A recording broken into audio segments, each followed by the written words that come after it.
All right, today in the shop we have the big boy Chevy Silverado. This is the 5500. We're having problems with the hood shocks. I'm going to show you some common issues and how to fix them. You can see the size of these hoods. They're pretty big. And over here you see the strut on this side, and they're actually fairly easy to change. You're going to have a nut there, and up here you're going to have a nut there. You want to be careful when you're taking these off because there is, remember, there's two. And if you take them both off at the same time, then the front of this hood is just going to go down on you. There is two bolts in the center of the hood on a hinge, but this will probably drop and it will probably snap the front end, break all this plastic here. So only do one strut at a time.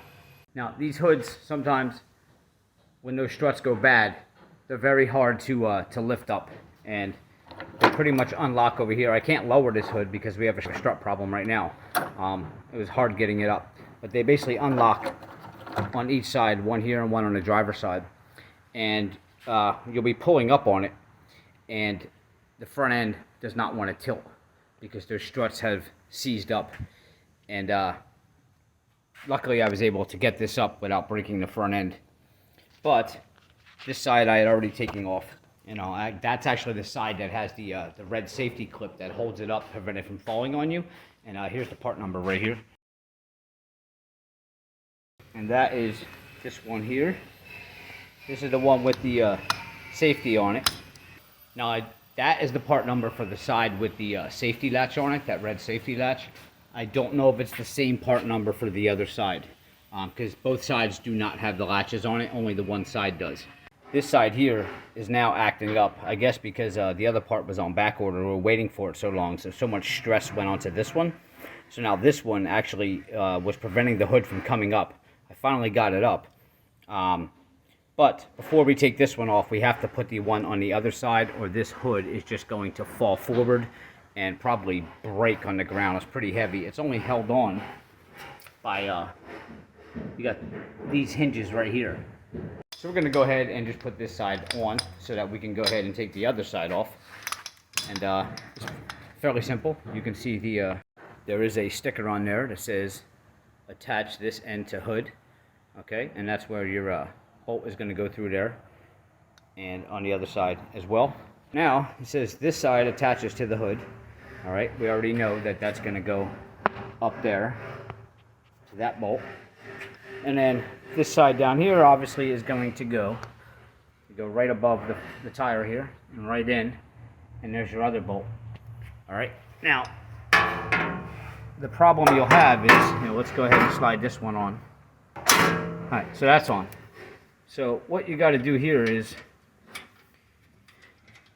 if you look, you won't be able to extend this far enough to get it on there. So I'll have to set the camera down, but you're going to need to tilt this hood a little forward to bring that bolt to here.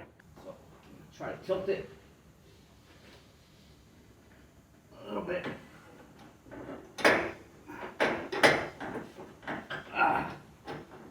Get on there. All right. Now you can see it's on there, and we'll just go ahead and put the nut on this side.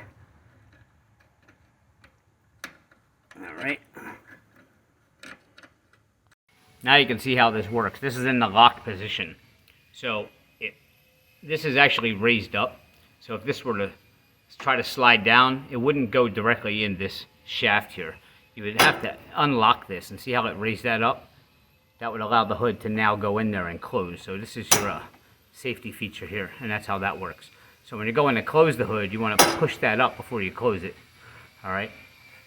Otherwise, it's not going to close on you. It's going to keep hitting here, and you're going to try to force the hood closed, and you're going to break the hood. So when you go to close the hood, just pop it up like that. After you raise the hood, you can click that down like that. And now that we have that side installed, we can go around to the other side. I do not have the other strut right now. They are on back order. But then you could go around to the other side and take that one off.